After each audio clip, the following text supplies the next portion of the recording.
रमजान का महीना है जो रहमत, माफी और नजात का महीना है। इस महीने में अल्लाह ताला अपने बंदों पर खास रहमत करते हैं। रोजा फर्ज है ताकि नफ्स की पाकीज़गी हो सके और ताकवा बढ़ सके। इस महीने में हर एक अमल का सवाब बढ़ा दिया जाता है और अल्लाह ताला की दुआएं कबूल होती हैं। लेकिन इस पाक महीने में कुछ मसाइल ऐसे होते हैं जो उम्मत को उलझन में डाल सकते हैं, और उनमें से एक अहम सवाल यह है कि रमजान में बीवी से हमबिस्तरी करना जायज़ है या नहीं। इस सवाल का सही जवाब जानने के लिए हमें कुरान और हदीस की रोशनी में सही हिदायत की ज़रूरत है। इस वीडियो में हम इस मुद्दे को इस्लामी नज़रिए से हल करेंगे और बताएंगे कि रमज़ान के पाक महीने में इस्लामिक हुक्म के मुताबिक हमें क्या करना चाहिए। इस वीडियो को आखिर तक देखें ताकि आप रमज़ान के महीने में अपनी इबादतों को सही तरीके से अंजाम दे सकें और अल्लाह ताला की रज़ा हासिल कर सकें। रमज़ान के महीने में बीवी से हमबिस्तरी करना यह जायज़ है या नहीं,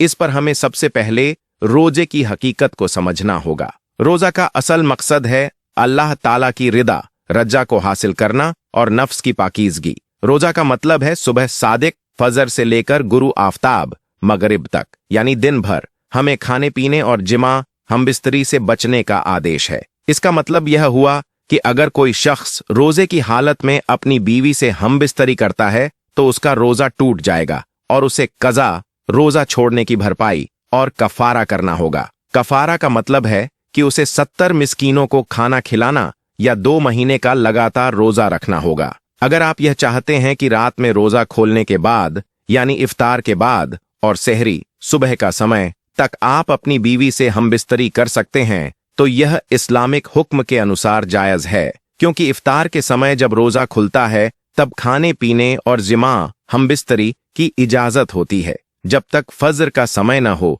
यानी सूर्योदय से पहले तक आप अपनी बीवी से हमबिस्तरी कर सकते हैं। यह याद रखना जरूरी है कि रमजान के महीने में हमें अपने सारे अमल और इबादतें अल्लाह की रिदा के लिए करनी चाहिए। हमें रोजे और अन्य इबादतों को सही तरीके से अंजाम देना चाहिए ताकि हमारा रोजा और हमारी इबादतें अल्लाह के पास कबूल हो सकें और हमें रमजान की रहमत और माफी मिल सके। अब सवाल यह है कि अगर हमबिस्तरी के बाद आप सो जाते हैं या दिन में नहाते हैं तो क्या आपका रोजा सही रहेगा? ये समझना जरूरी है कि रोजा और हमबिस्तरी अलग अलग चीजें हैं। अगर आपने बीवी से हमबिस्तरी की तो इसका मतलब है कि आपको नापाकी की हालत में रहना होगा, लेकिन इसका असर आपके रोजे पर नहीं पड़ेगा। नापाकी और रोजे का कोई ताल्लुक नहीं है, इसलिए नहाए बिना भी आपका रोजा जारी रहेगा। हालांकि बेहतर यही है कि आप हमबिस्तरी के बाद जल्द से जल्द नहा लें ताकि आपकी नमाज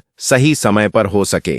अगर आप नहाते नहीं हैं तो आपकी फजर की नमाज छूट सकती है, और अगर इसे और देर करेंगे तो यह आपके लिए गुनाह हो सकता है। इसलिए बेहतर यही है कि हमबिस्तरी के बाद आप फौरन नहा लें। मगर ऐसा नहीं है कि अगर आप औरत के साथ नापाक हो गए तो नापाकी की हालत में आप रोजा रखेंगे तो आपका रोजा नहीं होगा। यह बिल्कुल गलत है, आपका रोजा हो जाएगा। इस वीडियो में आज हमने 2 बातें डिस्कस की हैं। रोजे की हालत में अपनी बीवी से जीना, हमबिस्तरी करना यानी जीना करना, यह जायज नहीं है। इसके अलावा रोजा खोलने के बाद रात के किसी भी पहर में अपनी बीवी से जीना, हमबिस्तरी करना या मुलाकात करना, यह बिल्कुल जायज है। अगर आपने अपनी बीवी से जीना, हमबिस्तरी की है तो आप नापाक हो गए हैं। अब नापाकी की हालत में अगर आप सहरी खाते हैं तो क्या आपका रोजा होगा? तो इसका जवाब है कि आपका रोजा हो जाएगा, क्योंकि नापाकी और रोजे का कोई ताल्लुक नहीं है। हालांकि यह जरूरी है कि आप जीना,